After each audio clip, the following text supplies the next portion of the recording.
Hello everyone, welcome back to my channel Mast Mariyam to a new daily blog. তো দেখো, নিজের সংসার, মেয়েকে সামলানো, নিজের পড়াশোনা সব কিছু চলে এসেছি তোমাদের সঙ্গে একমাত্র যোগাযোগের মাধ্যম ডেলি ব্লগ নিয়ে। তো দেখতেই পাচ্ছ, মেয়ের এই খেলনাটা অনেক পুরানো, মানে আগের বছর মেলার সময় যখন ও খুবই ছোট ছিল, ওর দাদু মানে ওর নানু ভাই ওকে কিনে দিয়েছিল।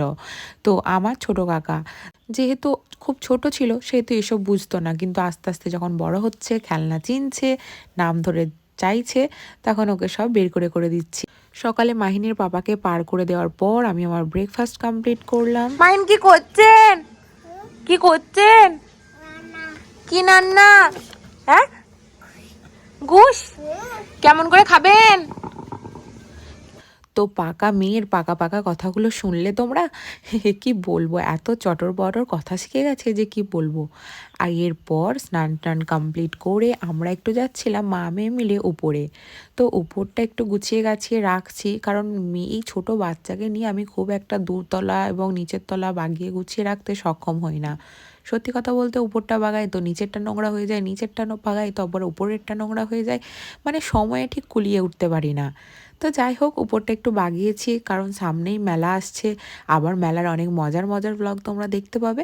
তো তারই মধ্যে একবার উপরে চলে এলাম, কারণ উপরটা প্রায় গোছানোই রয়েছে, কিন্তু আমার মনে হলো যেন আমার আলমারিটা খুব একটা ভালো গোছানো নেই, মানে সমস্ত জামা কাপড় মিলে একদম মানে ঠাসা হয়ে গেছে, যাকে বলে এক প্রকারের। তো দেখতেই পাচ্ছ, আমি একদম চাপিয়ে চুপিয়ে একটার পর একটা রেখে দিয়েছিলাম, তো সেটাই একটু বাগাবো। এই দিকে দেখো, জানালার এইদিকে একটা টব ফাঁকা ছিল, তো সেটাই নিতে এসে দেখি যে ঘুঘু পাখি সে আবার ডিমে তা দিচ্ছে। তো তাকে ভাবলাম, বাড়িতে যেই পাখিগুলো রয়েছে সেগুলো ভাবছি অনেকদিন ধরে ডিম দেবে ডিম দেবে, আর তারা তো দিচ্ছেই না। তার বদলে কিনা দেখো, বাইরে থেকে এসে একটা পাখি কিনা সে ডিম দিচ্ছে। তো দেখে তো বেশ ভালোই লাগলো, ভাবলাম তা দিচ্ছে যখন দিক, ওকে আর কোনো রকমভাবে ডিস্টার্ব করবো না, নিজের কাজ সেরে নিচে চলে এলাম।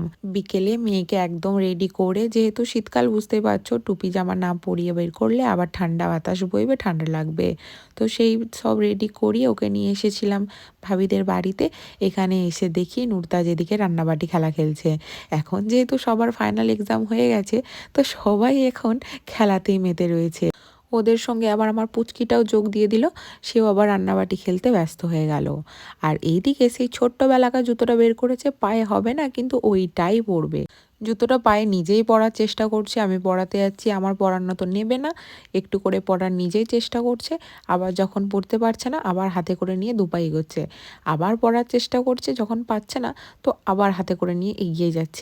মেয়েকে নিয়ে এইভাবেই আনন্দের সঙ্গে দিন কেটে যাচ্ছে। তোমাদের সঙ্গে দেখা হচ্ছে নেক্সট কোনো একটা ব্লগে।